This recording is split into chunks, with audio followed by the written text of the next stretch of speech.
test certificate, why is it kept at a 14-day period?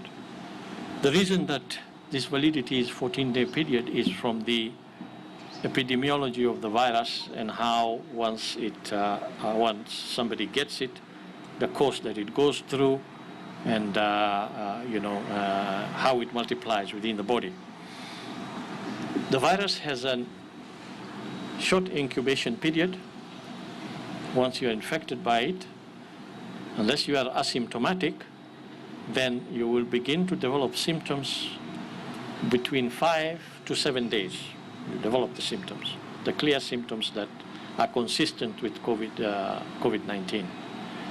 And the virus will continue to multiply within the body, but at some point it will begin to taper off.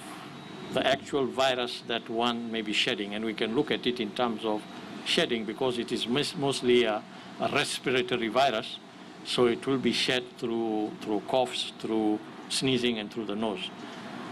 And that is why we sample those points, because that is where it really is most of the time. If you follow that, you will find that within 14 days or so, you cannot be able, in most cases, detect the virus in individuals who had been infected. So generally the course is 14 days in most cases. Of course there are differences. There are some people who continue to harbor the virus and shed it for longer periods of time, but those are exceptions. Generally most cases, by 14 days, the virus is not there. Absence of virus in this case means you don't have the disease. Remember, our testing is based on presence of virus, not presence of antibody to the virus.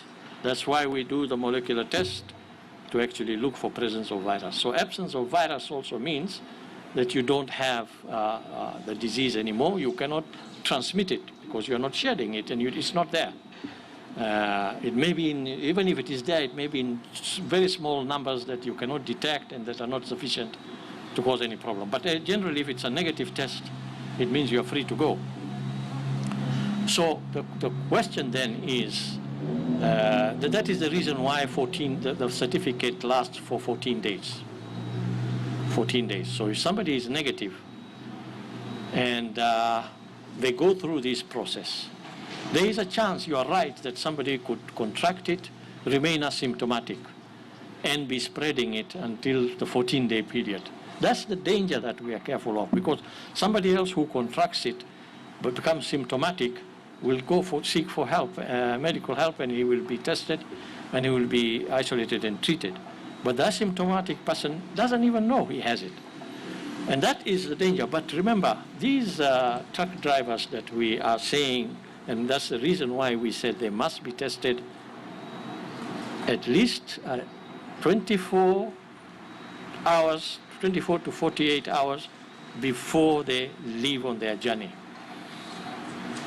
We know that if they are holding a certificate and they are leaving Nairobi or Mombasa, within a day or two they are at the border. They should be able to cross over being free of that virus within that time. Okay? And that is why the validity of that is very important, that you must have done that test very, very close to the time that you are embarking on a journey. And you find the same thing with airlines now. Most airlines that are now traveling require also a COVID certificate from passengers boarding that. There is a time limit within which that certificate must have been issued, because that's important. It tells you the time that, it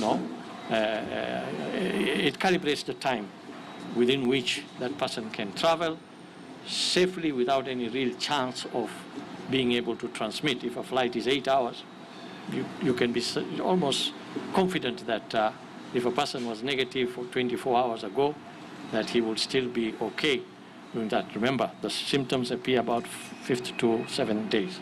So that is the basis of the certificate. And I think that answers your question, huh? Then there is this question